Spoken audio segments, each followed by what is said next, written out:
Adam Sahagana Lalita Shri Vishakanvitamscha Hari Om Tat Sat. So we're going to look at the last few verses here. Well, we're going to try to at least. This is verse number 10.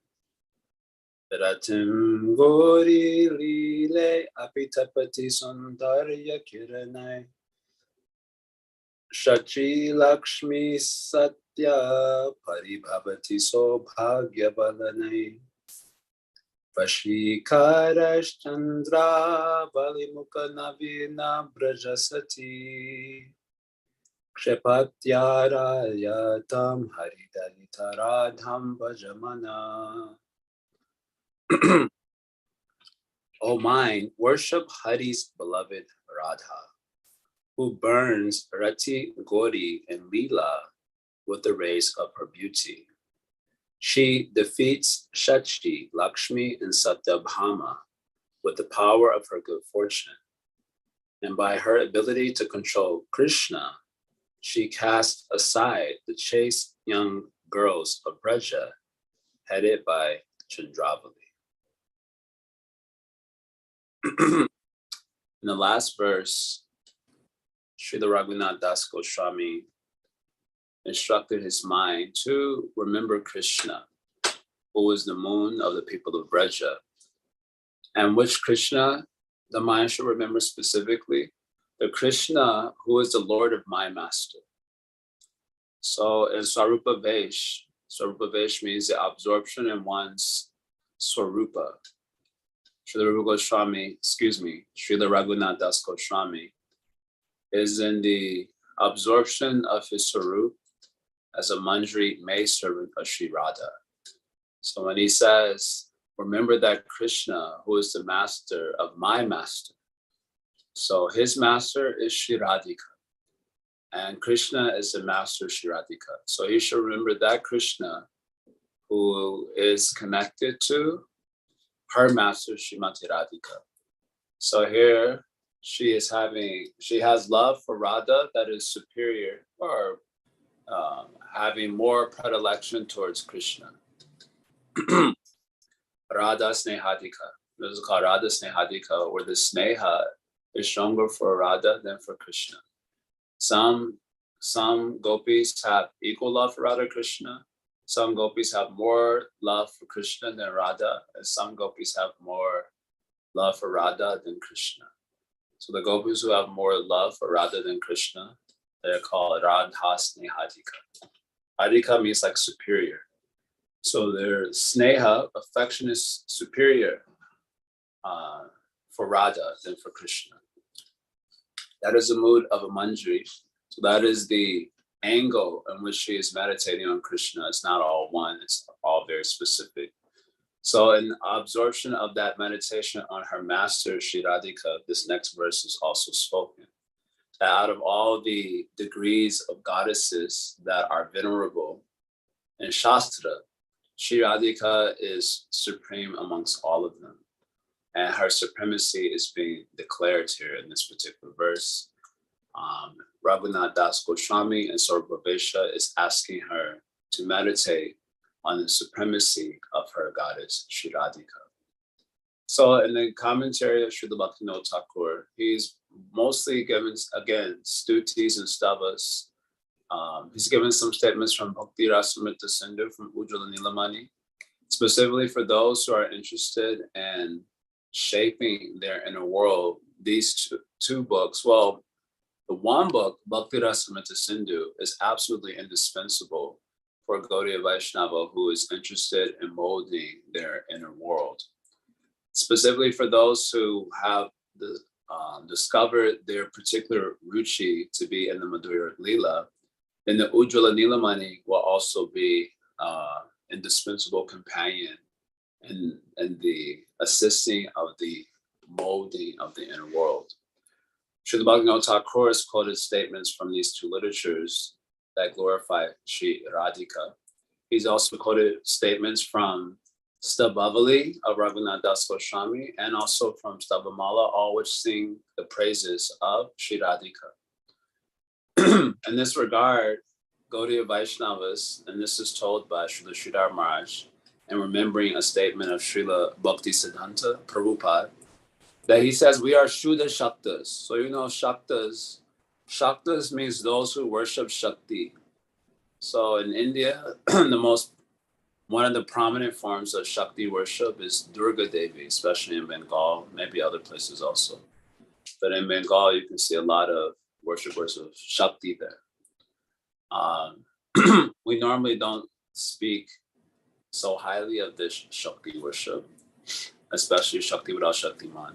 But Srila Bhaktisiddhanta Prabhupada said that actually Vaishnavas, we are Shuddha Shaktas, pure Shakta worshippers, particularly for those who have Radha Snehadika angle of vision into the transcendence. Then we are Shuddha Shaktas. We give more predilection to the worship of Radha than for Krishna. We means Gaudiya Vaishnavas as a rule, not as a rule. Well, Gaudiya Vaishnavas in general, I should say like that, not necessarily as a rule. It cannot be imposed which angle of vision in which you will approach God. But as a general spirit of Gaudiya Vaishnavas, this is the rule. And so, in telling this point, he recounts, Srila Sridhar Maharaj recounts, Srila Prabhupada, Bhaktisiddhanta, telling a story of a man who had taken shelter of Radha Kund, and he was doing Dandavat Parikram there. And the devotees were appreciating the devotion of this person. In the course of appreciating that devotion, Srila Bhaktisiddhanta, he acknowledges, he said, yes, this is okay. But the reason he is doing this Dandavat Parikram of Radha Kund is because he is having attachment to Krishna. And so because he knows Radha is very dear to Krishna, so he is also doing Dandavat Parikram because of his attachment to Krishna. He said, but that is not our mood. He said, our mood is that because Krishna is having some connection to Radha, therefore we are worshiping Krishna and not otherwise. So this is apparently the Shuddha Shakta mood. So Srila Bhaktivinoda Thakur, in the course of the many stutis and stavas that he quotes, and you can go and see yourself, see how Srila Bhaktivinoda Thakur has built his meditation on Sri Radha here. As I mentioned in the last class, that for those, as we become more responsible for our inner life, not thinking that it's just going to happen automatically, then we can build our own stabhavalis by taking the remnants of the great souls from Srimad Bhagavatam or from the Goswami Granthas, from the prayers of Bhaktivinoda Thakur and other great acharyas and online. You can build your own stabhavali stream of prayers to nourish your meditation life in accordance with the angle in which you're approaching the Lord. So anyway, in the course of the many prayers that Srila Bhaktivinoda Thakur quotes, he and other commentators I also saw, they quote this very famous verse.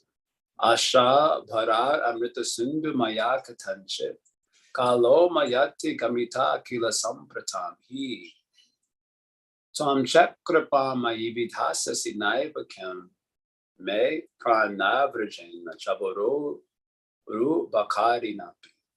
So this is coming towards the end of one of these Stabhavali prayers known as Vilapa Kusamanjali. It's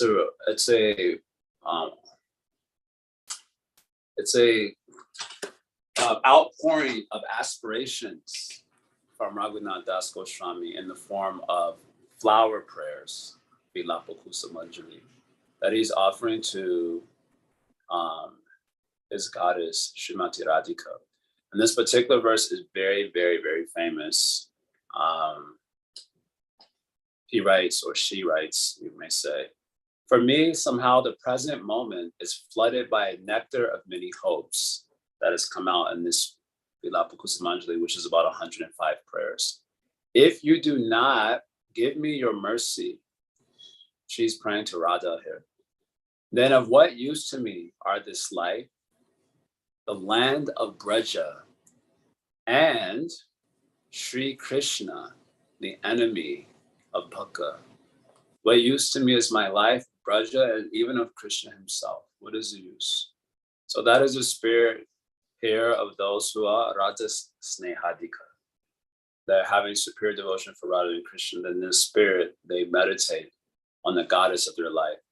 And so Manashiksha, this particular verse of Manashiksha, is giving nourishment to that particular angle of approach towards the transcendence. So we're going to move on to the next verse, which is the penultimate verse of Manashiksha, where he's kind of giving a conclusion here of how we should perform bhajan, especially rag bhajan.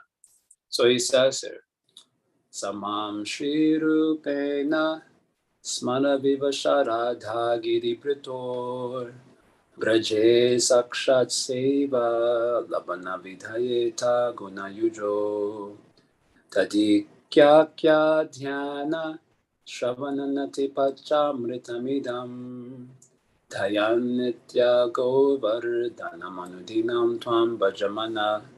O mind, in order to attain the direct service of Radha Giribrita, who are intoxicated with amorous desire in the association of their associates in Braja, you should eternally drink, as prescribed by Sri Rupa, Panchamrita, in the form of worshiping them, chanting their names, meditating upon them, hearing about them, and offering them obeisances.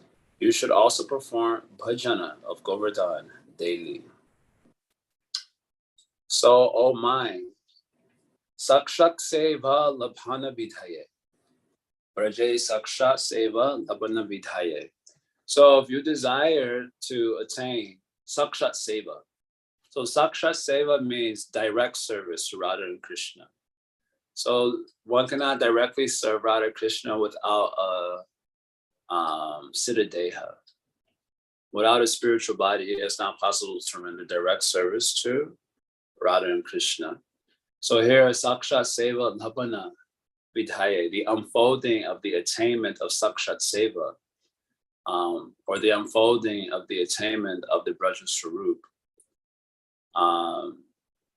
If you desire that. So yeah, one has to desire Siddha Deha. So that is part of the meditation and Rag Bhajan also, right? You have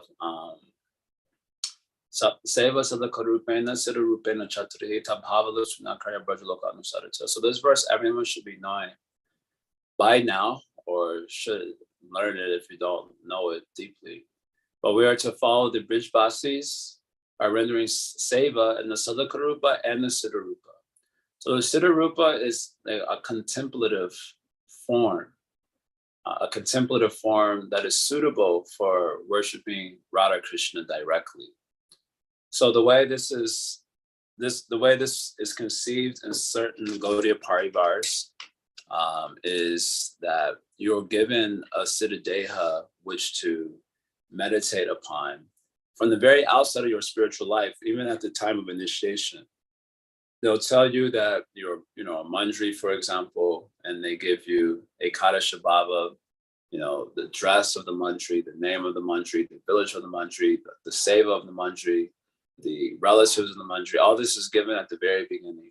And then you're supposed to meditate on the Ashakali Leela, Krishna's unfolding pastimes in 8 parts of the day, from the reference point of that particular Siddha Deha. You meditate throughout the day and night. Obviously, for this to be possible, you would have to be a renunciate. Generally speaking, that's the culture, at least, that had come to be viewed as a tradition, and the one that Srila Bhaktisiddhanta kind of pushed back against for many reasons, which we mentioned in the very first class of Manashiksha. This is the approach, and this approach is not the approach that is taken by at least the followers of Srila Bhaktisiddhanta, as far as I understand. Our approach is a little bit different, that when Krishna is satisfied by the spirit of our approach and our asukti, our attachment to that goal, that it is he who will reveal the Siddha Deha, reveal the Braja Swarup to us at the attainment of Bhav Bhakti and Prem Bhakti. But the sort of Braja Swarup that you get will be the one that is congruent with your your spirit of devotion, you could say your mood or your bhava. Not your bhava in the form of bhav bhakti, but your bhava in the form of your contemplations. You understand what I'm trying to say? In other words, Siddha Rupena, because this verse is quoted in the context of Raganuga Sada. So you are to do service in the Sadhaka Rupa, so that's with your external body, and also in your Siddha Rupena, that is with your contemplative body. But if you can't know what your form is in the spiritual world until you've attained bhava, so why this verses come in this section on Sadhana Bhakti? So I'm asking this question to many different devotees who in our Bhakti Siddhanta line specifically, because they say like this. So I was saying, why did Srila Rupa Goswami give this verse in Sadhana Bhakti if you can't really do Siddha Rupena Dhyan until you have Bhav Bhakti? So then it seems that this statement would be misplaced. So I still haven't gotten a clear answer so far from all the scholars that have answered, at least one that I'm, I guess, satisfied with. But my own contemplation on it is like this, that you will only get the Sarupa that is congruent with your meditation. This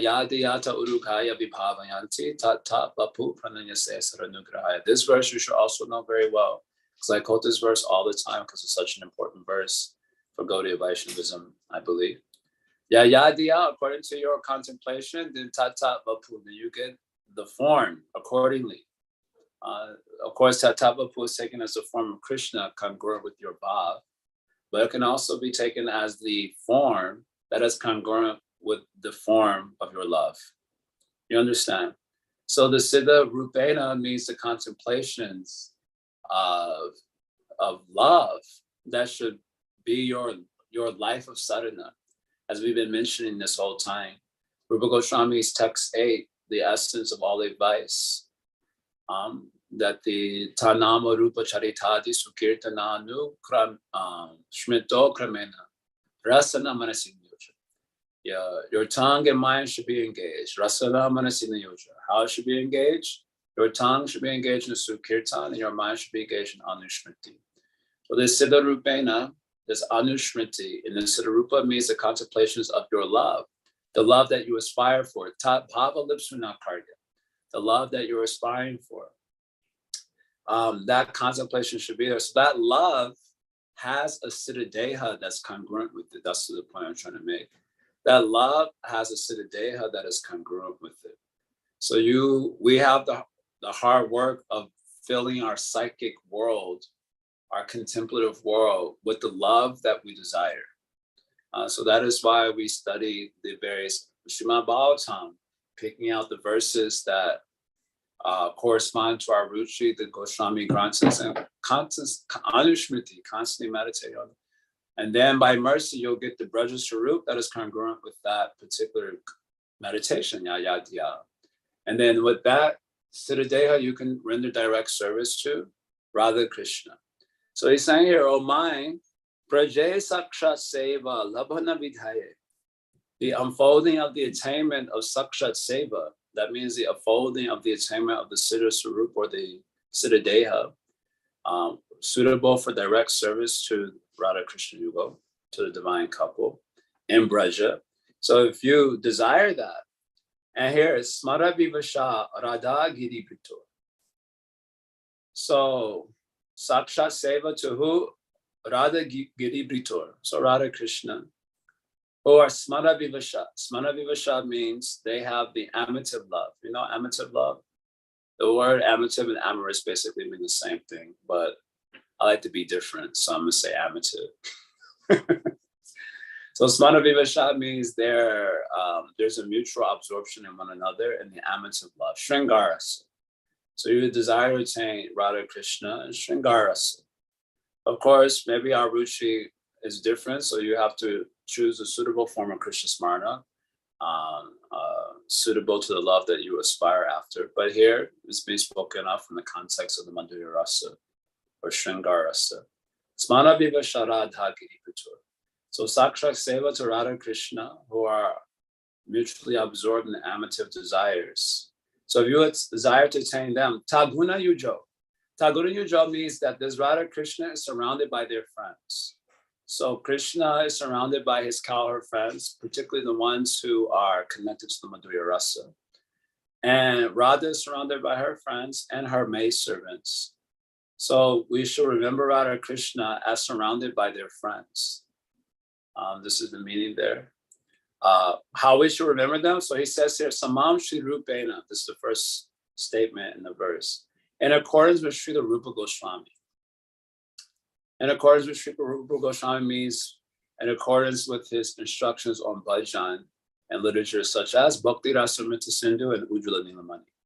In accordance with those instructions as given in those particular books, Sri Chaitanya Mano Vishram Stapitamina Bhutale, right? So he was empowered to establish Mahaprabhu's desire on Mano Abhishta. Mahaprabhu's Mano Abhishta, his desire for the people of this world. He gave specific empowerment to Srila Rupa Goswami to do so. And Srila Rupa Goswami has done so through these literatures like Bhakti Rasamrita Sindhu and Ujjvala Nilamani for those who are attracted to Shringarasa. So he's asking his mind that if you are serious in the Siddha Deha, suitable for direct service to Radha Krishna, who are in Shringarasa and who are surrounded by their friends, then in accordance with Sri Rupa statements and Bhakti Rasamrita Sindhu Ujjvala Nilamani, this is the purport according to Bhaktivinoda Thakur. Then, Dhayan Nitya Idham Pachamritam. So you should drink this Pachamritam. So Pachamritam means 5 nectars. You drink it. Tadikya Dhyana Shravana Nati Pachamritamidam Dhayan Nitya. You should drink constantly these 5 nectars. So what are these 5 nectars that are in accordance with Srila Rupa Goswami's teaching? So Srila Bhaktivinoda Thakur is also pointing out that Srila Rupa Goswami, when describing the 64 angas of bhakti, so 5 of them have been glorified as supreme, right? Shraddha, Visheshata, what is that? Sri Murta Angri Sevane. First one has been mentioned is developing special Shraddha Visheshata Rupa, developing special faith and love. Shraddha Visheshata Priti, Sri Murta Angri Sevane. Developing special love and faith in the service of Sri Murti. This is called Archan Seva, or Archan Bhajan. So this is the first anga that was spoken of earlier by Rupa Goswami, but because of his speciality, it is mentioned again, Sri Rupa Goswami says. The second one is Srimad Bhagavatam Tartanam Aswado Rasikisaha, that one should taste the meanings of Srimad Bhagavatam from a Rasik Vaishnava. This is called as Bhagavat Shravan. The second. This anga was mentioned earlier, but again repeated because of its speciality. And the third one, Swajatya Ashesh Nigde Sadhu Sangha Swatovare. One should do Sadhu Sangha, which is Sajati, means Prabhupada translated as like-minded. Sajati and Sajati Ashe. Like-minded here means having a similar aspiration and transcendence as you. That is the meaning there. So you can say generically it means Gaudiya Vaishnavas. We have same Sambandha Abhideya Prayojana, generically speaking. But even amongst the family of Gaudiya Vaishnavas, those who are, if you have desire for Shringar Rasa, then like-minded association means with other devotees who are also after Shringar Rasa. It's called like-minded Sangha. Sajatya Ashe Snigde. And Snigde means affectionate. These sadhus should be affectionate. Otherwise, without affection, how you can engage in loving exchange? If we have to do Guhyamakyati Prichati, loving exchange with sadhus, that is the instruction of Upadeshamrita. So how do you do loving exchange with sadhus without affection? That's not possible. So Guhyam Akyati and Guhyam Pichati, this can only happen if there's filial affection. So this is the third anga. It was mentioned earlier by Rupa Goswami, but because its speciality is mentioned again at the end. And then the fourth one he mentioned is Nam Sankirtan. And the fifth one he mentions is, which one did I mention? Sri Murtir Mandalay City. staying in Braj. So these 5 angas of bhakti, they were repeated twice. So Pachamritam, that is in accordance with Srila Rupa Goswami, means these 5 special angas of bhakti. Sadhu Sangha, Nama Kirtan, Bhagavad Shravan, Srimad Vasa, Shraddha Mutarer Sevan. There's a little couplet from Sri Chaitanya to Sanatana Goswami. He mentions these 5 like this. So this is Panchamritam in accordance with Sri Rupa Goswami. Of course, aside from that, there are another 5, another list. So that's 1 5. There are another list of 5 that is mentioned specifically here by Raghunath Das Goswami. So the first one is Taijya, which means worship of the deity. Akya means, glorification, and the meaning of Akya. Guhyam Akyat, right? Guhyam Akyati Prichati. Guhyam Akyati Prichati means, so first of all, Guhyam means, the word Guhyam means cave. So just like you may find many valuable jewels in the cave, like diamonds and so on. So in the cave of a devotee's heart, there are many jewels are there. So Guhyam Akyati, the devotee wants to speak those jewels. But Guhyam Prichati, another devotee should be inquiring about those jewels in the cave of a devotee's heart. The jewels of his realization, that is a real jewel. And initially, devotees take Guhyam Akyati Prichati means the discussion of our anarthas. That is okay. The neophytes, we have to get it out of our system. That is all right. But that is not really the jewel. Not a jewel. That is just like some coal. We didn't want the coal from your heart. We want the jewel from your heart. So the jewel of their realizations about Vajan life, their contemplative life. That's the jewels we're asking for. It's called Guhyam Akyati Prichati. It's loving exchange. So Akya means is glorification. That's the second nectar mentioned here by Raghunath Das Goswami. The third nectar mentioned here is dhyana. So the word dhyana means meditation, or as we've been using this word, contemplate. I like this word. The mystics in Christian culture, they're called as contemplatives. I kind of always appreciated that language and describing a mystic. A mystic is one who's, a contemplative. He's deeply absorbed in his meditation life. So dhyana here means meditation, referring to the anga of smarna by dhyana. So smarna has 5 stages. It's mentioned by Srila Bhaktivinoda Thakur, actually all the commentators. 5 stages of smarna is called the smarna, dharana, dhyana, dhruvanushmriti, or samadhi. So smarna, I didn't commit to memory yet the sentences from Bhakti Sandarbha mentioned by Bhaktivinoda Thakur. But it's worthwhile to commit to memory the sentences describing the 5 stages of smarna, each intensification of the previous state of contemplation. Smarna simply means, in general, you remember Krishna. In a sort of generic way, you remember Krishna in any such way. That is called as smarna. Dharana means when you withdraw your mind from all external things and place it on Krishna or Bhagavan in general. This is called as dharana.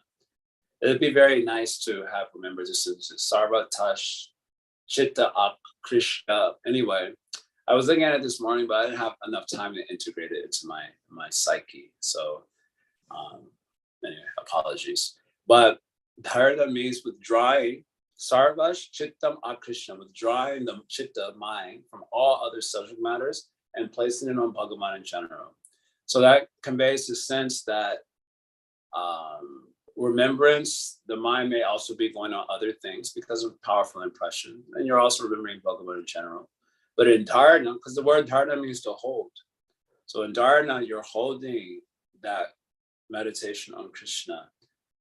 Without allowing other samskars to surface and disturb your contemplation. So that is the difference between smarna and dharana. You understand?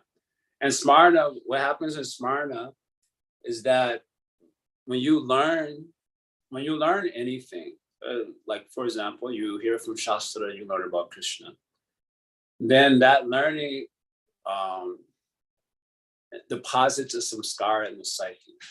And what remembrance is essentially calling up out of the unconscious that particular imprint.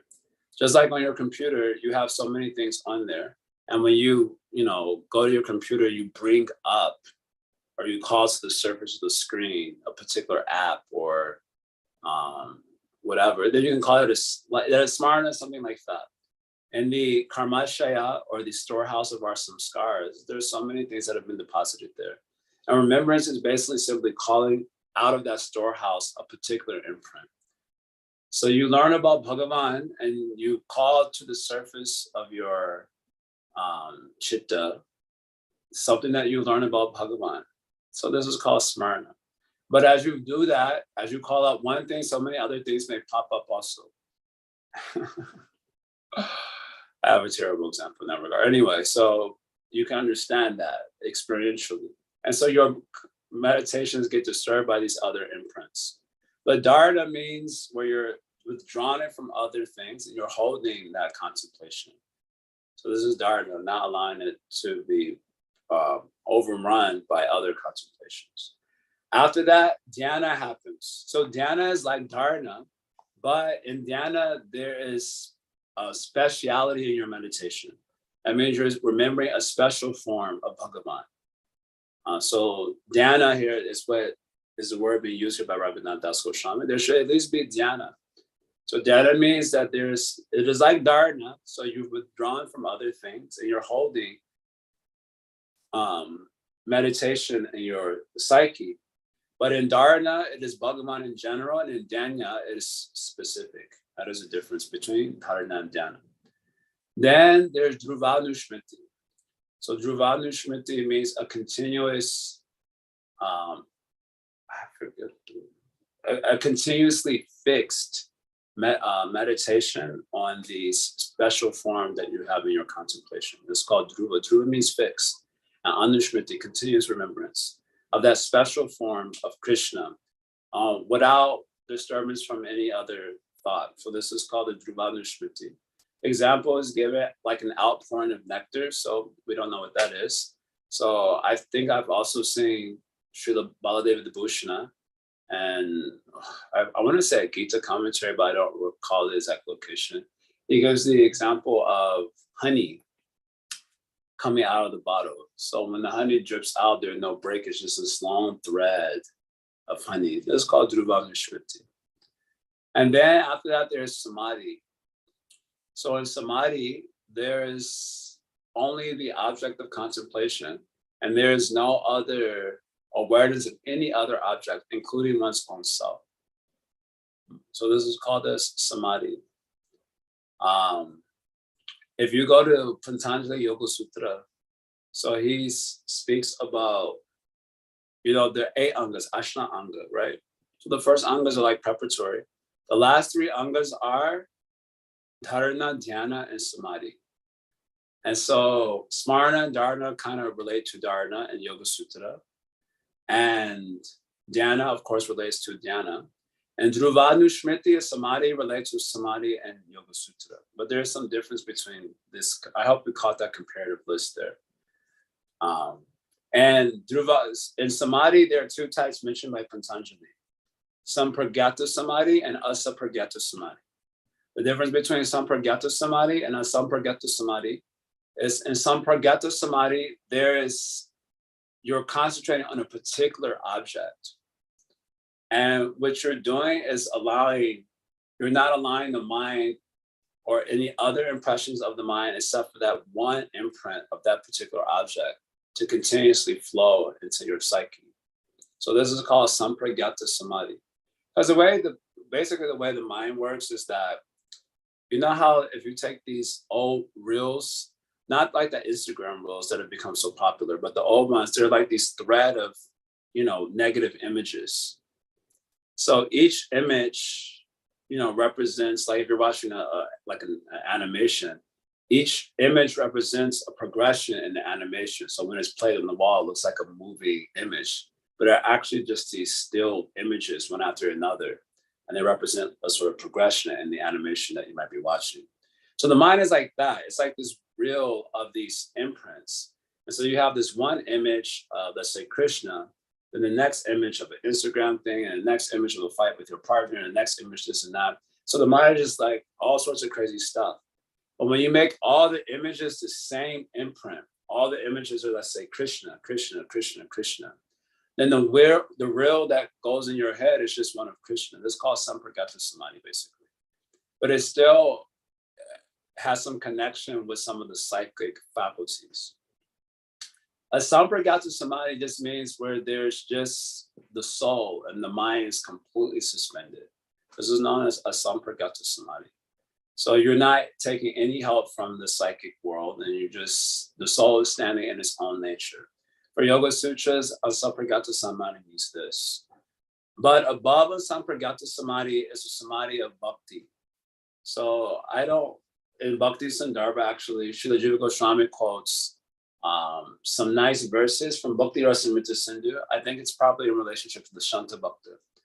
But in his Asampragata Samadhi, Krishna is also making his appearance. So there's no awareness of the empirical self whatsoever, because it's Asampragata Samadhi, you're completely detached from the mind.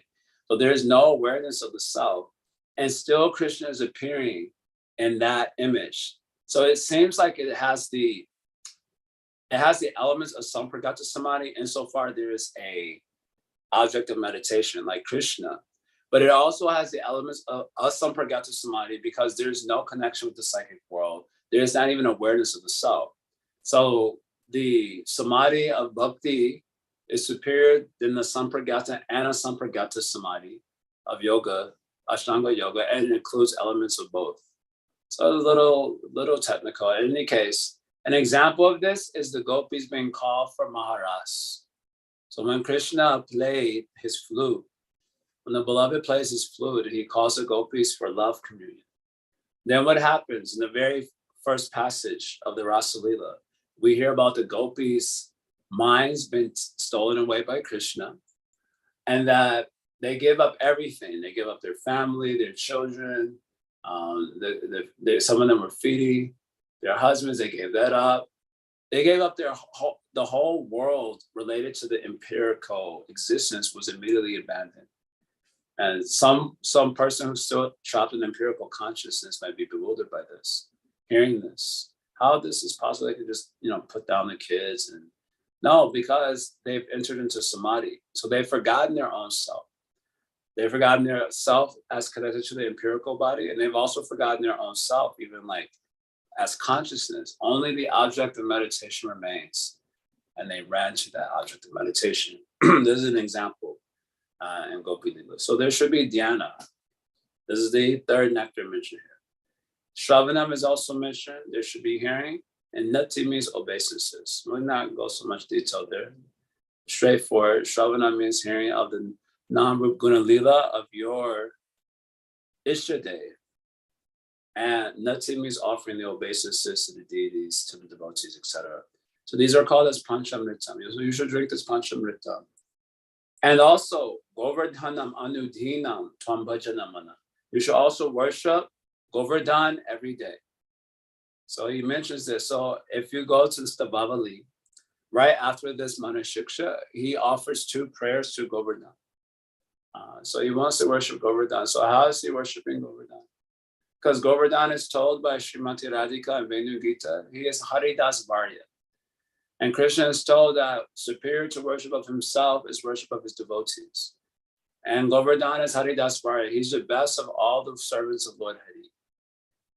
He's done so much wonderful service. So by worshiping the Lord's devotee, who is superior than worship of Lord Krishna, according to Krishna's estimation, then that worship can bestow upon you your heart's desire from Krishna himself.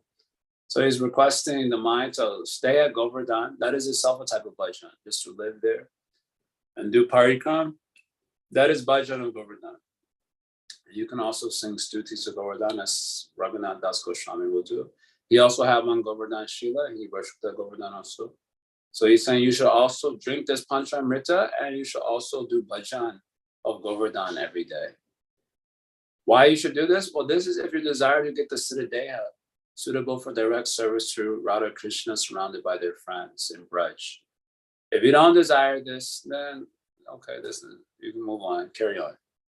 If you desire this thing, that you want the sarup that is congruent with the bhav that you're after, then you should drink this panchamrita and you should do bhajana govardhan every day. That's what he's telling his mind here. And afterwards, he concludes his instructions.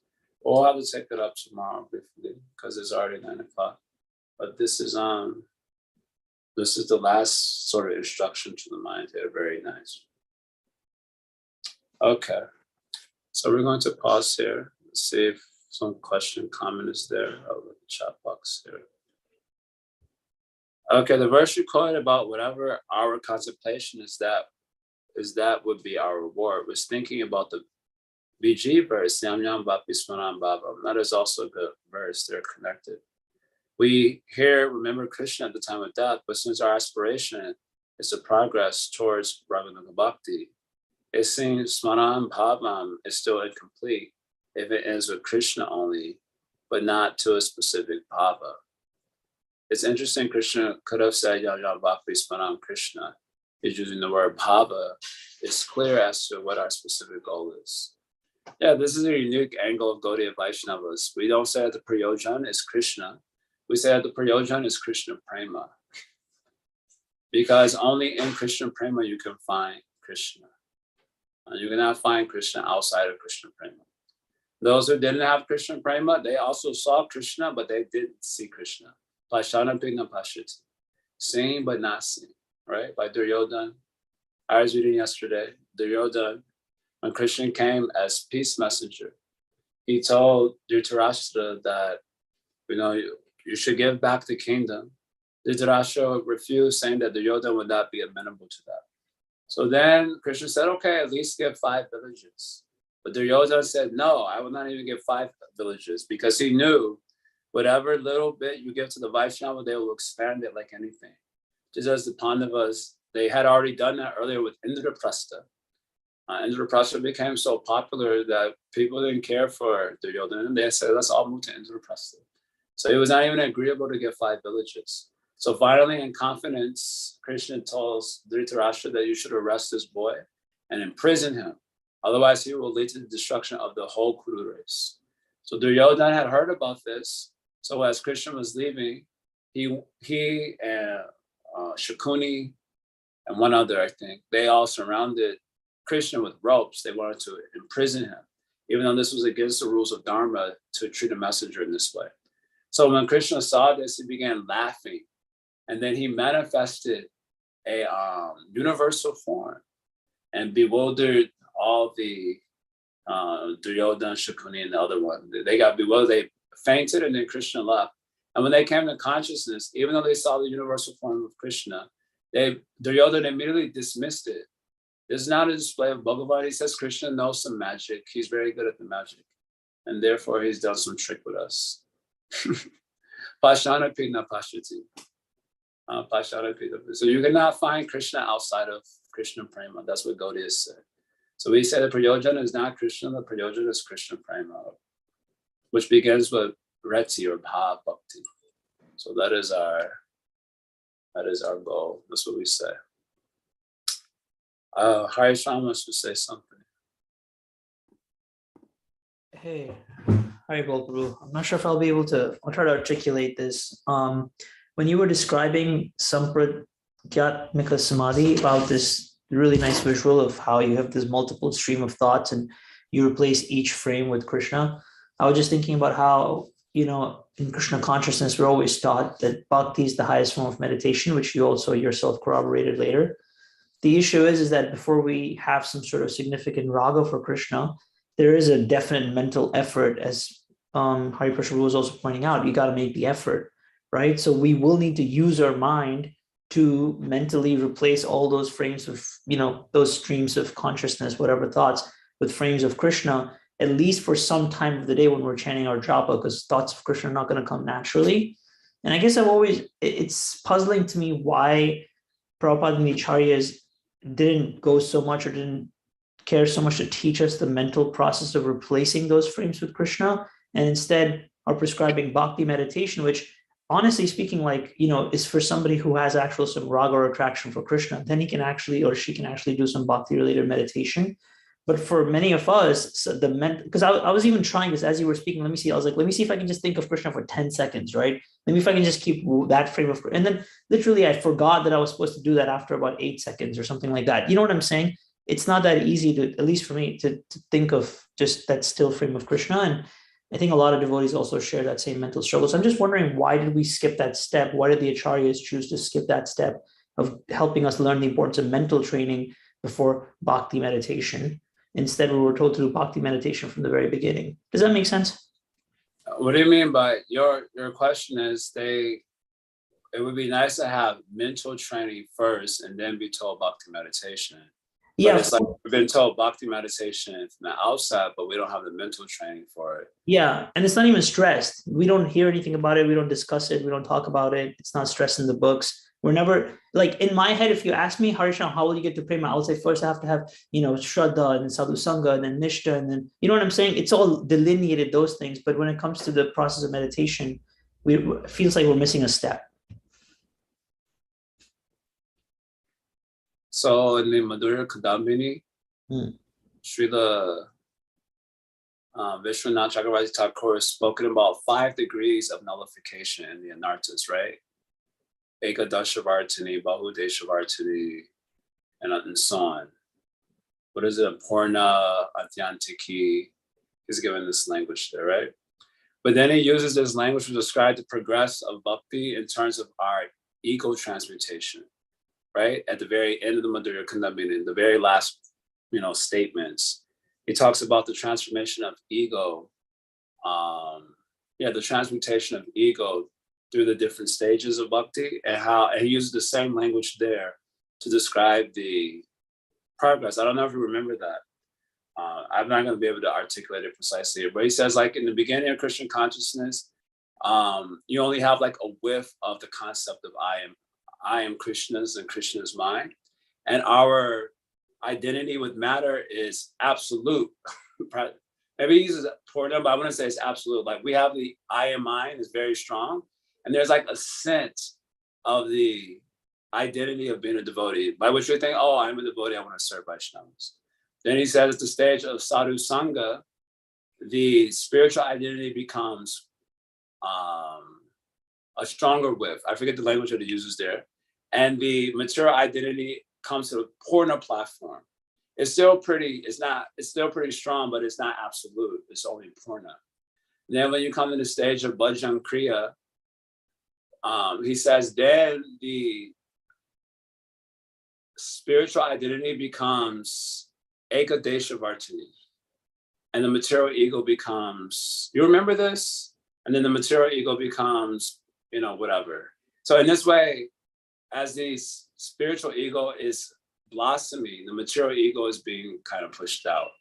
So we go and see that section of Madhurya Kandamini. Now, the reason I'm bringing this up is that his very last sentences pertain to the evolution of our contemplative life in these 5 stages also. And what happens to the contemplative life of a person who's progressing in bhakti. So we may find some insight there of how the progression of the contemplative life. The thing about, you're saying like mental training and all this, but the thing about the contemplative life in bhakti is that we depend very less on our own strength to develop our contemplative life. And we have to depend on bhakti to do it. So what is meant by this? What do I mean by this? So the verse from Bhagavad Gita, where Krishna is, his first place where he speaks about himself in Bhagavad Gita is in relationship to the question, how do I sit, right? So the how do I sit question is a question about the mind and its contemplative life. When I go to sit for bhajan, my mind runs to the outer world. And therefore, I am not actually sitting. I am running hither and thither. So Arjuna has asked this question, how does a Sita Pragya sit, right? So basically, Krishna gives the answer that he sits because he has a higher taste. That's the answer that he gives. The famous verse, Vishaya Vinivartante Nirarasadehina. He sits because he has a higher taste. That's verse 59. Verse 60, he says, even these yetis, like sannyasis, yogis, and so on, it's very rare they develop a higher taste. It's very rare to develop a higher taste. So first, higher taste is the answer, and it's very rare to get the higher taste. So this thing comes up that Well, to get a higher taste, I need to control my senses. But to control my senses, I need a higher taste. So what's the solution? So in 261, this is the place where Krishna first speaks about himself. He says, well, you start with controlling the senses, and then you can keep them like that by contemplation of me. That's what he says. You have to contemplate me. So if you don't contemplate me, then the next famous verse from Gita is, then Jaya to Vishayam Pumsam wa contemplation and then the whole degradation process as a result of not contemplating Krishna. So in the yoga system, which Prabhupada in 259, he speaks about this. He calls it as mechanical because, or using your language, mental training. He says very mechanical because you're depending on your own muscles, so to speak, to develop a contemplation life. So bhaktas, we don't take that approach because the imprints of matter are very forceful. So even when we try to build by our own strength, we will not be so successful. So we have to build our contemplative life by the strength of bhakti herself, not by our own strength. So that is what the acharyas are telling in the beginning, that you do bhakti meditation. So you're like, what does that mean? So that's what we've been speaking about this whole Manashiksha study. Now, our method of doing it, or at least part of our method of doing so, is through vocal kirtan or vocal prayer. Now, of course, Nam Sankirtan is powerful. That is for washing the psyche of so many powerful imprints. You do Nam Sankirtan.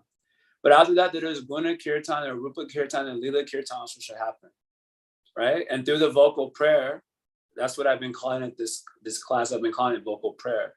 Through vocal prayer, when you sing the verses while meditating on the meaning, or the word that I use precisely from Hari Prasad as inspiration, is allowing the meanings to be transcreated in your psyche while singing. And not only the meanings, but also the forms and the feelings. So this is an important point. We have to learn how to think in form and feeling. We do feel, and we do have all sorts of images that are given to us by the outer world that control our thinking, right? We watch too much Instagram, too much this, that, whatever. So all the forms and the feelings are given to us and they control our thinking. But we have to learn how to reverse the process, how we ourselves think in form and feeling. We choose the forms and we choose the feelings that we want to think about. You see the reversal. So you hear the kirtan of Mahaprabhu, for example. You hear the kirtan of Mahaprabhu in Nanchalila specifically. Go to Nanchalila. You hear his kirtan. He's quoting some verse from 10th canto Bhagavatam. And then he sings the meaning of that verse in his state of separation, despair from Krishna. He sings the meaning. And you go and read that and you allow those meanings to be transcreated in your psyche. So by the strength of bhakti, you're building up your contemplative life, not by the strength of your own muscles you built it. That you will not be able to do, or at least not very forcefully. This is Asia Kali. Even the yogis have a hard time doing this. So on the strength of Bhakti Devi, or as you were calling it as Bhakti meditation, then we'll build up the mental training, as you say.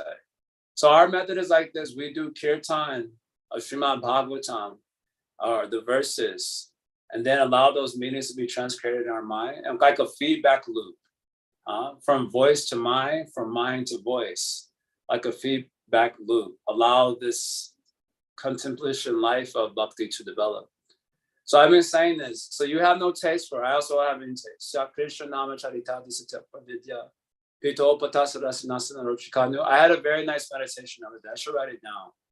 I was talking to some boys at Jamuna Bihari's wedding, and something very nice came out of my mouth by accident. It wasn't like a conscious contemplation, but it came out by accident. So Jagannath Rath Yatra is coming this weekend in New York. So in India, Jagannath do Snan Yatra, right? Snan Yatra happens. Then on Snan Yatra, Jagannath gets a little sick. So they had to remove him from the altar and take care of him for 15 days. So during that time, Mahaprabhu will go into the plight of despair, separation, as if Krishna has gone to Mathura, Sudur Pravas. And in his despair, separation, not being able to see Krishna, Mahaprabhu will go to Alalanath to take darshan of the deity there. And while he was there, he would still be in the state of despair. Whatever he touched would melt. Where he would rest his head on some stone, then the imprint of his head would go there. If he would touch something, his handprint would be left there. All the stone would melt by the heat of Mahaprabhu's love. So our hearts are also compared to stone in Srimad Bhagavatam. Tadashma sadam hridaya batedam, right? Yagrehamanai harinamadeya. That even if we're chanting with the meditation, still, navikraye tatu yatabikaro. There is no transformation of heart. So that heart, we must understand the essence of that heart is stone. There's no transformation for Bhagavatam is Bhav Bhakti, a high standard of transformation. So there's no transformation, then the essence of our heart must be stone. But Mahaprabhu's love melts even the stone. His love melts even the stone. So I was telling the boys here, it came out by accident, that we should allow ourselves to hear Mahaprabhu Leela, especially Ansha Leela. Ansha Leela is Mahaprabhu in the mood of Radha when Krishna has gone to Mathura. This is called Sudur Pravas. This is a very deep despair of Srimati Radhika. And the heat coming from Mahaprabhu's love, even in the pages of Chaitanya Charitamrita, his love was there 500 years ago, but the heat of it is in the words of CC. It will reflect on the heart. If you read it carefully, not like, oh, I got to get my hour of reading it. If you read it like that, you'll get nothing. But if you allow yourself to read, just slowly, just like see what it's saying and really think about it. I was even telling the boys in upstate New York, I said, you may even think like this, when you have some separation from some loved one here in this world, someone that you love deeply, you separated because of, divorce or breakup, or they died or whatever. And you remember that despair. That despair is all mental. It has no soul. The soul of the despair of Radharani is on the soul level. Our despair is on the mental level. But even by that, you can leverage that feeling and then hear Mahaprabhu's statements, leveraging that feeling of mental despair even, allow it to sort of attain Tadatmya. In other words, Tadatmya like a oneness. It is your stupid despair is there because we have a vidya, but we're leveraging the what we feel to be a genuine pain, and then we're meditating on Mahaprabhu's words in the spirit of Radharani, allow it to attain Tadatmya. And then if you allow the words to enter your psyche, Mahaprabhu's Sukirtan, allow it to enter your psyche as you're allowed the feeling to attain Tadatmya a little bit. Then you might even cry, actually. Reading CC itself, you might actually cry. Like, oh my God, this is so intense. How could Krishna do this to her? How could he leave her in this state? And this way, by the strength of Bhakti Devi, you will develop your mental culture. Otherwise, if you try to do mental training on its own strength, you'll not be so successful. In the age of Kali, even the yogis and other ages had a very hard time doing this. So our acharyas are telling us, no, do not try on your own strength to build mental culture. Actually, you should do Sukirtan. Go in here, I have stone heart, I have no taste. Go to Mahaprabhu's Leela. The heat of his love melts the stone also. You hear his kirtan, and you really hear it. You really hear it. You contemplate it. You meditate with the words it's saying like this. You hear it. The stone will melt a little bit, and then a little bit access there, and that way mental culture will come. Then you're going, now your turn. Mahaprabhu sang it first, now you sing it. Goswami Granthas, they offer so many prayers. Srila Bhaktivinoda Thakur offers so many prayers. So now you sing. We take the Maha, these great souls. I was saying that the other class, last class we gave, Amana Shiksha, that is their Maha, right? 3 things give praying. According to Kaviraj Goswami, 3 things give praying. The water that has washed the feet of a Vaishnava, the dust of the feet of a Vaishnava, and his Maha, the prasad that he is honored. So I was saying, we normally take that just to be the food stuff, but no, they're prayers, they're vocal prayer. That is their Maha. And you take that Maha of the Vaishnavas and you kind of like make it your own. Making your own means that that's what I wanted to say. As this Acharya is telling, that's how I want to tell it also to Krishna. Then you sing those things to Krishna, and then that way you build up your bhakti culture. So that's why I said it's a little bit more responsible life. In Vaidhi Bhakti is just like, okay, I'll do the prescription. The Vidhi, 16 plus 4 equals BTG. But in this, you have to take a little bit more proactive approach. That's why I'm saying the love that is inspiring for you, Siddharupena means you allow your mind to go to those statements which glorify that and build up your contemplative culture. So that's how I'm going to answer it. Otherwise, in Kali Yuga, what we will do in our own strength, we will do nothing actually. Nothing will happen. Yeah, that was thanks, Prabhu. That was a really beautiful answer, especially your reflection on how Mahaprabhu, if we allow ourselves to be touched by his love, then even our stone-like hearts can melt. That was actually quite beautiful. But just one appreciation of your answer. I was thinking about when you were speaking that you're right, and that's probably why the mental training that Prabhupada gave us was the daily hearing of the Srimad Bhagavatam, the singing prayers to Tulsi Devi, taking darshan of the deities, remembering the spiritual master, because that's the culture within which the bhakti sort of meditation can really take place. Not so much the forced, like you said, by the effort, bringing the visuals within the mind, but rather learning to develop this culture of always remembering Krishna through prayer, song, by hearing the Bhagavatam. And in that way, training the mind to think of Krishna while chanting japa. So thanks for framing it like that, because it helps me appreciate a little bit more Prabhupada gave us. It was really nice. Yeah. Siddhahari, is that you? I think with the Krishna K. Yes, Prabhu. Prabhu, I was wondering, in this section of the 5 Panchamrita of Goswami, you mentioned towards the last, she mentions to worship Govardhan as Haridas Varya. Does that mean he's saying to worship Govardhan as servant of the Lord, not necessarily as Krishna? Yeah, both is going on. Both is happening. So there's no problem there. Because he has Shila also. Yeah. So Shila was described, at least according to Kaviraj Goswami. Chaitanya Mahaprabhu has said that the Shila is Krishna Vigraha. On Saksha Krishna, it is directly Krishna manifesting. So when the Shila is worshipped, it is worshipped as Krishna himself. But also, according to Sri Radhika, Govardhan is Haridas Varya. So he's worshipped also as the best of Hari's servants. And who can give Hari, who can give Radha Krishna Yuga. Just like Bhaktivinoda Thakur is praying to the Vaishnava, right? He says, you are always distributing Krishna. So I run behind you saying, Krishna, Krishna, give me that Krishna. So in this way, also Govardhan is being worshipped. So Govardhan can be worshipped in either way, according to your spirit, right? This Yayata Mahaprabhu say it applies to practically every aspect of devotional life. And reality manifests itself in accordance with our approach.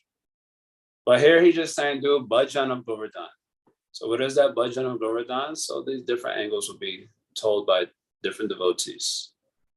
But in the verse, did he say, like on the commentary, did he specifically say that he wants to worship Govardhan as Haridas Varya? And the commentary, it was mentioned that Govardhan is Haridas Varya. And so when he was doing his bhajan, he's asking from Govardhan as Haridas Varya the benediction of serving Radharani. Serving Radha Krishna Yuga. So because in Govardhan's heart, right? The heart of Govardhan is his caves, right? And in those caves, a lot of intimate pastimes going between Radha and Krishna. So in the heart of Govardhan is Radha Krishna Lila happening, literally, in his heart, in the cave of his heart, right? Our hearts are also compared to caves. Guhyam Akyati Prachati. And what is in the cave of our heart? Right now, anarthas, coal, no diamonds, only coal selling here. So we want to sell diamonds. In Govardhan's heart, there's Radha Krishna Lila happening. So you can give Radha Krishna Lila. So in that way, bhajan is also happening, it seems. So this was mentioned, this is how it was talked about in the commentary. So I gave that angle this time. So is it supposed to be the case that during the course of one's bhajan, one starts saying, what relationship one has to have with Govardhan? Or are you saying that it's simultaneously Krishna and not Krishna? Yes, simultaneously Krishna and not Krishna. You can say there was a Krishna Karnamrita article put out about this. It was a huge book, actually. where this question is explored. Is Govardhan Krishna, or is Govardhan a servant of Krishna? So apparently the Siddhanta is that Govardhan is servant of Krishna. If you go to Govardhan Leela, when Krishna, it says he assumed a form as large as Govardhan. Yeah. And then he sat on top of Govardhan like a king sitting on the throne. So you have seen certain depictions of this where they have like a really gigantic Krishna just sitting on top of Govardhan. I don't know if you've seen that painting. It's just like a huge Krishna sitting on Govardhan. So Govardhan still looks like Govardhan, and Krishna is like this gigantic Krishna sitting on top of Govardhan. And then the small Krishna offering obeisances to the big Krishna. And this way Krishna offers worship to his own self. So even in that depiction, Govardhan and Krishna are thought of as distinct. So in the article, they say conclusively Govardhan is a devotee of Krishna, but he is also worshipped as a manifestation of Krishna. Mahaprabhu is also told this thing. So I don't remember all the details of that particular article. I have to go and reread it and kind of integrate some of the ideas there. Anyway, Manu Shiksha is just saying you should do bhajan of Govardhan. So how that Govardhan bhajan should happen is usually guided by a bhajan Shiksha Guru. So in the case of Raghunath Das Goswami particularly, Saroj Damodar was his bhajan Shiksha Guru. But Sri Chaitanya Mahaprabhu also gave bhajan Shiksha to Raghunath Das Goswami, right? It was he only who gifted the Govardhan Shila to Raghunath Das Goswami, and he told him how to worship it. So how you should do Govardhan bhajan, that should be told by Shiksha Guru. Shiksha Guru means bhajan Shiksha Guru. How you should do the bhajan in accordance with the nature of your approach, that is told to Guru. And he will give guidance accordingly. So you have Thank you, Prabhu. see. Thank you, Prabhu. Okie dokie. Okay, so maybe we'll finish here then. Hariyam Tat Sat. Thanks a lot. So my Guru Maharaj is here in New York today. He's be arriving here in New York today. He'll be in New York, it seems, for the next 10 days. So the next 10 days could possibly be a little bit shoddy. So I'm just telling you ahead of time. Maybe there's late programming. And then Satchidananda Maharaj is going to be, it's supposed to be like a big old party. And transcendental ecstasy party. So the next 10 days could be wishy-washy, possibly. So just keep your eye out on the WhatsApp group, just in case it's wishy-washy.